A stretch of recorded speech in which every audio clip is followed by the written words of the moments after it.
आप सबको जय मसीह की बहुत बहुत धन्यवाद। आज हम देखेंगे रोमियो 8 अध्याय 18 से लेकर हम रोमियो 8 अध्याय बल्कि हम 17 से पढ़ेंगे। 17 से लेकर 25 तक हमने पिछले सप्ताह बोले कि कल ही हमने देखा था। यहाँ 18 तक बल्कि हमने देख लिया था, फिर भी हम 17 से आज हम 25 तक पढ़ेंगे। रोमियो 8 अध्याय उसकी 17 से लेकर 25 तक यहाँ पे लिखा है, और यदि संतान है तो वारिस भी, वरन परमेश्वर के वारिस, मसीह के संगी वारिस, जबकि हम उसके साथ दुख उठाए तो उसके साथ महिमा भी पाए। क्योंकि मैं समझता हूँ कि इस समय के दुख और कलेश उस महिमा के सामने जो हम पर प्रकट होने वाली है कुछ भी नहीं है। क्योंकि सृष्टि आशा भरी दृष्टि से परमेश्वर के पुत्र के प्रकट होने की बाट जोड़ी है।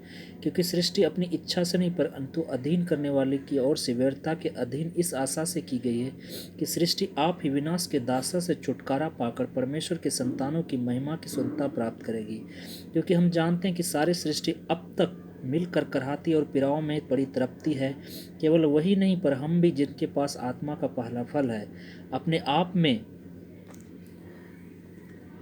कराहते हैं और लेपालक होने की अर्थात अपने देह के छुटकारे की बाट जोते हैं। इस आशा के द्वारा हमारा उद्धार हुआ है। परंतु जिस वस्तु की आशा की जाती है जब वो देखने में आए तो फिर वो आशा कहाँ रही। क्योंकि जिस वस्तु को कोई देख रहा है ये उसकी आशा क्या करेगा। परंतु जिस वस्तु को हम नहीं देखते यदि उसकी आशा रखते तो धीरज से उसकी बाट जोते हैं। आमीन। प्रभु इस वचन पे आशीष दे। आज हम देख रहे हैं रोमियो 8 अध्याय 17 से लेकर 25 तक। आज हमारा जो विषय है वो है आशा।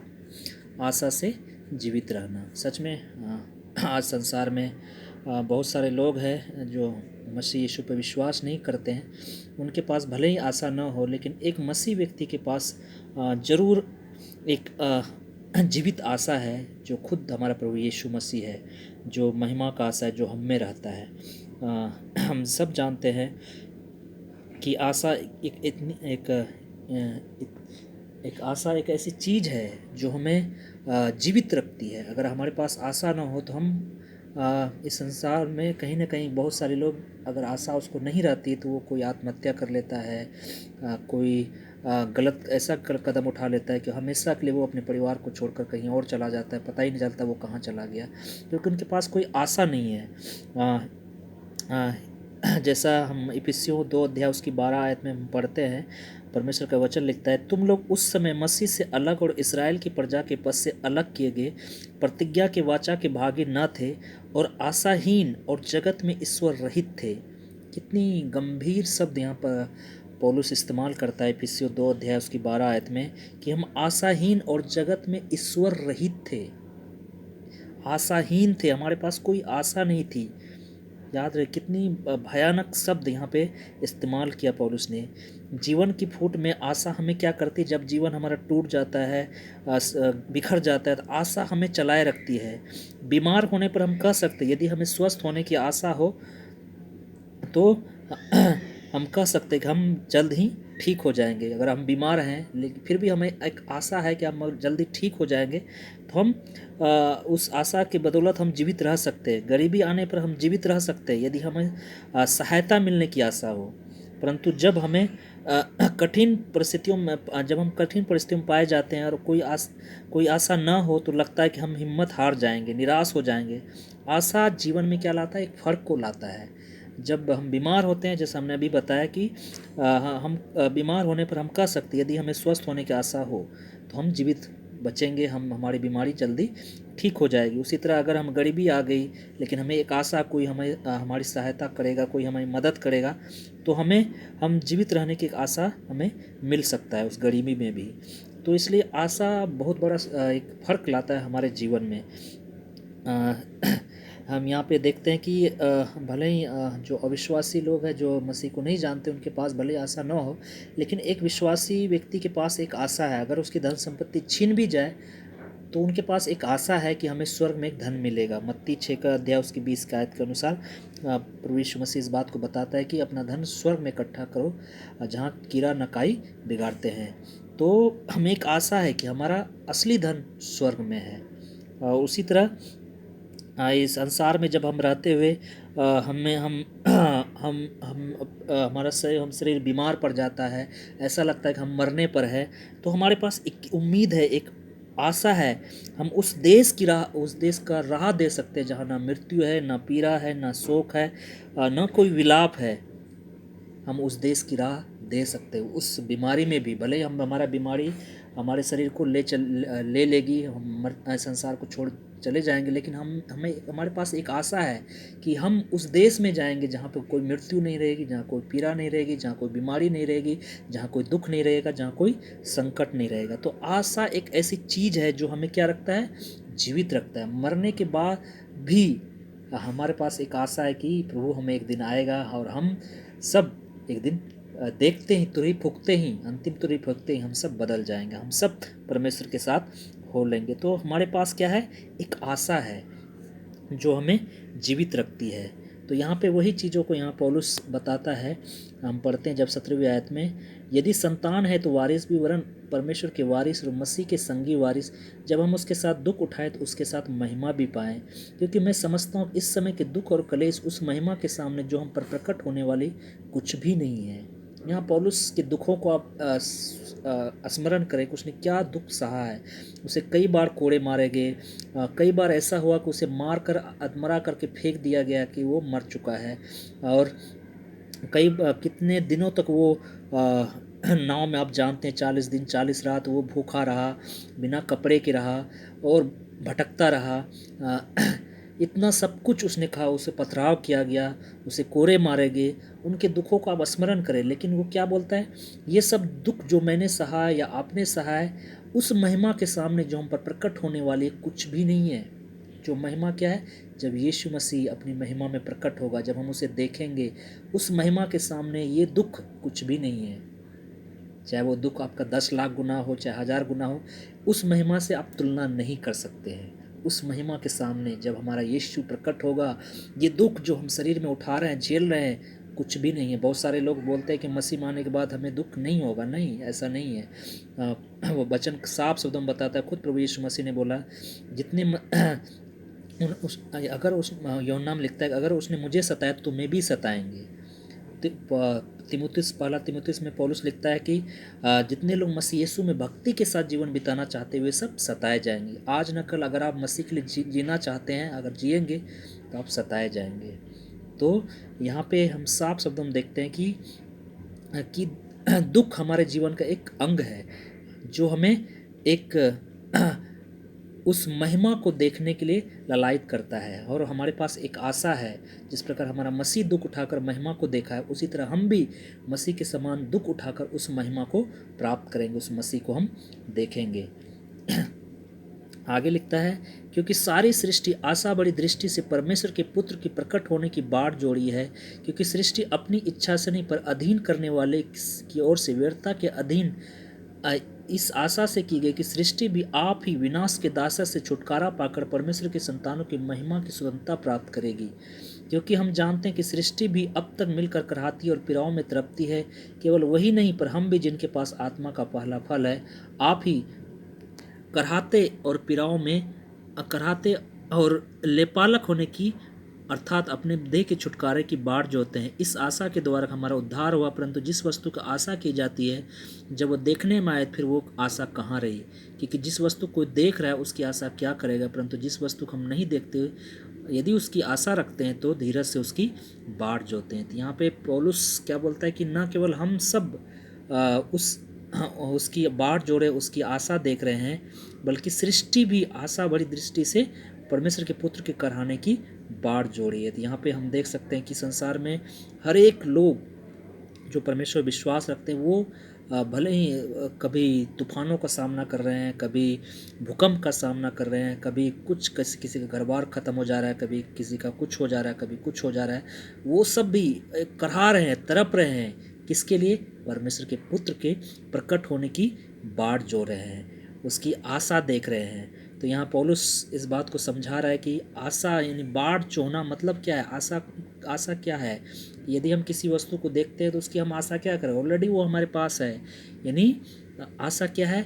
जिसे हमने नहीं देखा, लेकिन हमारे पास एक उम्मीद है, एक आशा है कि हम उसे एक दिन देखेंगे। तो यहाँ पे पौलुस वही सब बताता है 24 आयत में कि परंतु जिस वस्तु की आशा की जाती जब वो देखने में आए फिर आशा कहाँ रही, क्योंकि जिस वस्तु को देख रहा है तो उसकी आशा क्या करेगा।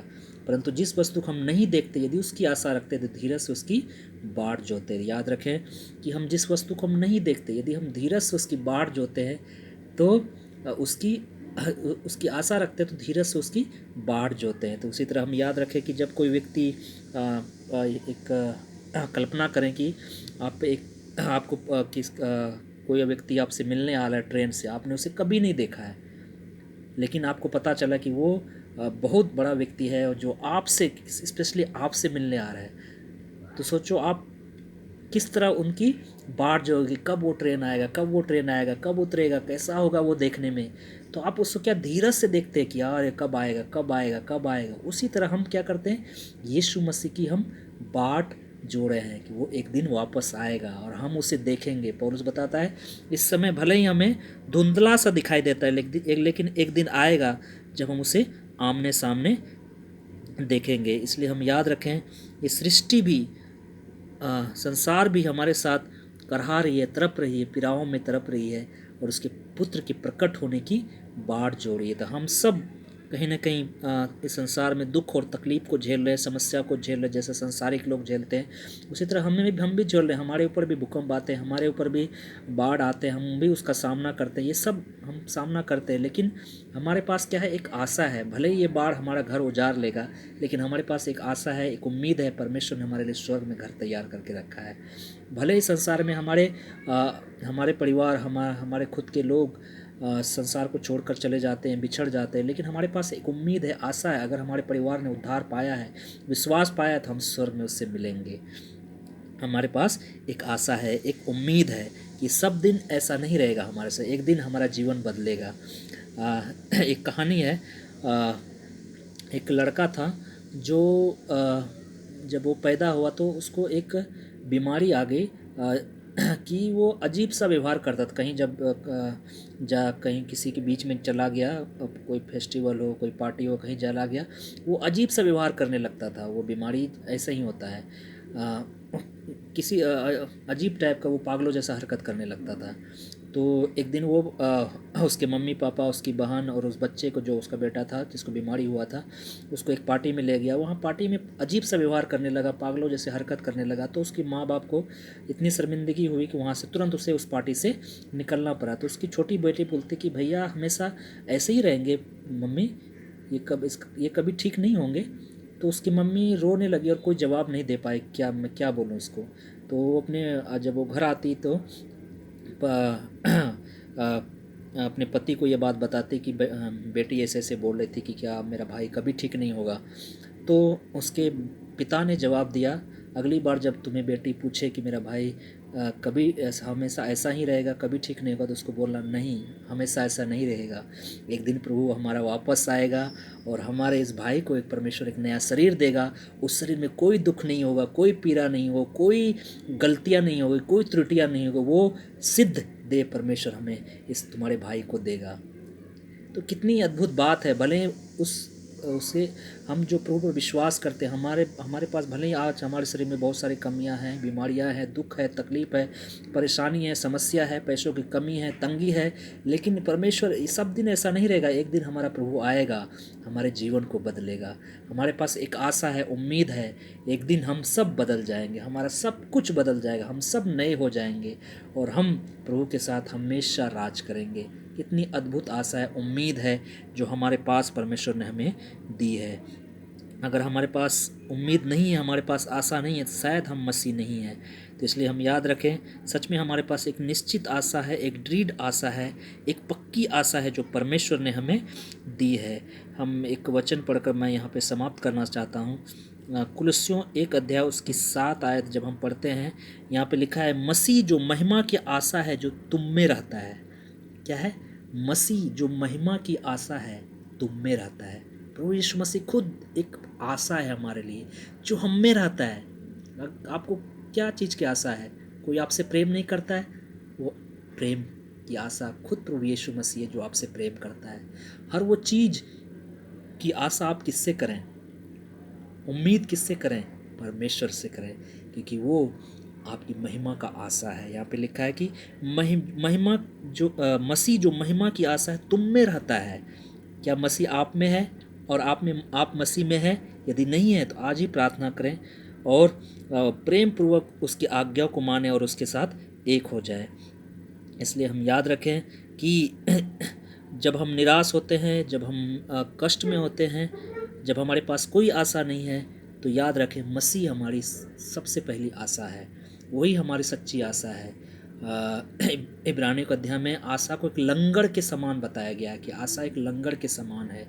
जैसे जहाज, इतने बड़े जहाज होते हैं और उसको समुद्र में एक छोटा सा लंगर जिस तरह संभाले रखता है, तूफान में संभाले रखता है, उसी तरह हमारी जो एक आशा है इस जीवन की नैया को संभाले रखती है। आशा एक लंगर के समान है जो जीवन के दुख में, तकलीफ में, समस्याओं में हमें संभाले रखती है। जब दुख आता है, तकलीफ आता है, जब हमारे अंदर डर आता है, भय आता है, चाहे वो कोरोना वायरस को, चाहे किसी भी चीज़ को, तो आशा जो प्रभु ने हमें दी है वो संभाले रखता है कि हमारा प्रभु हमारे साथ है, मनुष्य मेरा क्या कर सकता है। कितनी अद्भुत बात है। हमारे पास मसीह जो महिमा का आशा है हम में रहता है, जो हमें संभाले रहता है। आशा एक लंगर के समान है जो जीवन के हर एक समस्याओं में हमें संभाले रखता है, हमें हिम्मत देता है, हमें साहस देता है, हमें बल देता है। भले संसारिक लोग घरों में अगर चोरी हो जाए, सब कुछ लूट जाए, तो वो दुखी हो जाते हैं, निराश हो जाते हैं, आत्महत्या कर लेते हैं, एक दूसरे झगड़ने लगते, लड़ने लगते। लेकिन हमारे पास एक आशा है, कोई बात नहीं, सब कुछ लूट गया लेकिन हमारा प्रभु हमें सब कुछ वापस देगा और हमें स्वर्ग में एक बड़ा धन मिलेगा। हमारे पास एक बड़ी आशा, एक बड़ी उम्मीद है। इसलिए हमें किस पे आशा रखनी है? हमें परमेश्वर पर आशा रखनी है। और आशा एक मसीह की सांस की हवा के समान है। याद रखें मसीह सांस की हवा है जो हम एक आशा के समान है। इसलिए हम याद रखें आशा को मसीह सांस की हवा कहा गया है। एक व्यक्ति ने कहा कि आशा क्या है?